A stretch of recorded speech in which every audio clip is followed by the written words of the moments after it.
This moment marks the end of the agony of a phantom government. The president has only one option: call new elections and let the country choose. And if he decides not to choose a majority, if he gets involved in the campaign, if he steps out of his role as an arbitrator to become a player, he accepts in advance the political consequences in the event of his defeat. And for more, we're joined by France 24 politics editor Marc Perelman. You heard Marine Le Pen there saying the president has only one option. Of course, he doesn't have only one option. Dissolving parliament is a bit of a nuclear option, but he can also just name another prime minister or keep the same one. No, he won't keep the same. François Bayrou is gone. I mean, unless there's a miracle at the National Assembly, we are already hearing he will hand in his resignation. Because as Clovis said, that was kind of a farewell speech. No, there was, yeah, I mean, he sounded like he already knew he was going to get the guillotine in a few minutes. So clearly, no, and he will resign. There's no question about this. Then what comes next? Yes, the president gets to decide. He is probably going to reappoint a new prime minister, hoping he will fare better, but the record is not a very good one, to say the least. François Bayrou, 9 months, Michel Barnier, a few months, Elisabeth Borne. And so clearly there's been a problem since his re-election in 2022, and he made the problem worse by using this nuclear weapon, that is calling for a snap election, surprising everyone last year. And this made things even worse because at least before that he had a relative majority. Now he doesn't have a majority, and that is obvious today. And the problem is the polls are showing that if there was to be a snap parliamentary election, his majority, or it wouldn't be a majority at all, they would fare around 15%. So this would be even worse.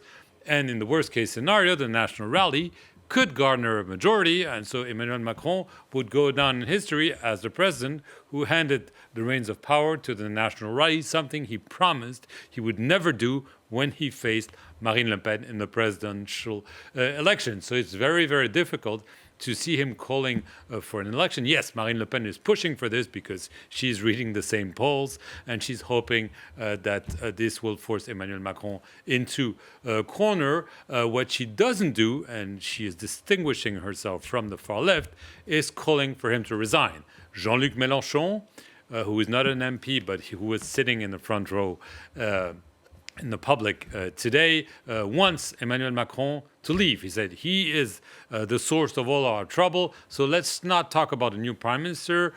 Snap election is not enough. The president has to resign. We need to go for a new presidential election. Emmanuel Macron has made it clear there's no question for him. He will not resign before the end of his mandate, and no other groups, including the National Rally, are calling for him to do so. So obviously, he will have to react. We're being told, but we've been told this before, that Emmanuel Macron will not wait to appoint a new prime minister, but every time we've been told he will do so quickly, he took his time, hesitated, appointed one person in the morning before changing his mind in the evening. That's the way he functions. But clearly now there's a lot of pressure, political pressure, European pressure, financial pressure.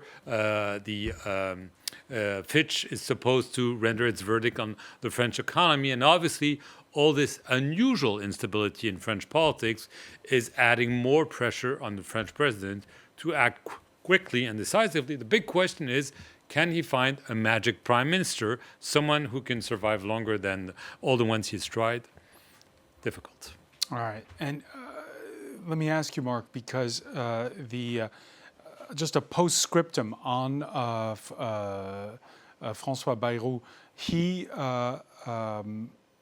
will he have succeeded, as our guest Renaud Foucard just said, in at least making it a conversation how to reach a compromise on a budget?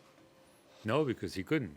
I mean, he just, the socialists accused him today of not sacrificing himself by telling the truth about France's woes, and especially the debt that's killing any prospect for now and future generation. The problem is that François Bayrou was supposed to pass a budget, and essentially when he decided on his own with the agreement of the president to call for this confidence vote, that is a way of not going to a budget vote that could have been mortal for him as well. So no, there's no way of saying that he was able to build a budget. The only thing, and that probably he's hoping people will remember, that he has been talking morning, lunch, evening, and every time of the day about the debt, and how much of a threat it is. The problem is that he was not heard by a lot of people. Even the French are not giving him credit for this. He's polling around 20%, and this is probably also why he will be ousted. We saw him speak, not a very, rousing speech, a lot of doom and gloom, Churchillian speech, but he's not Winston Churchill, obviously. He's been jeered all along his speech, so it's not a very encouraging ending for François Bayrou, and also not a very good omen for his or her successor.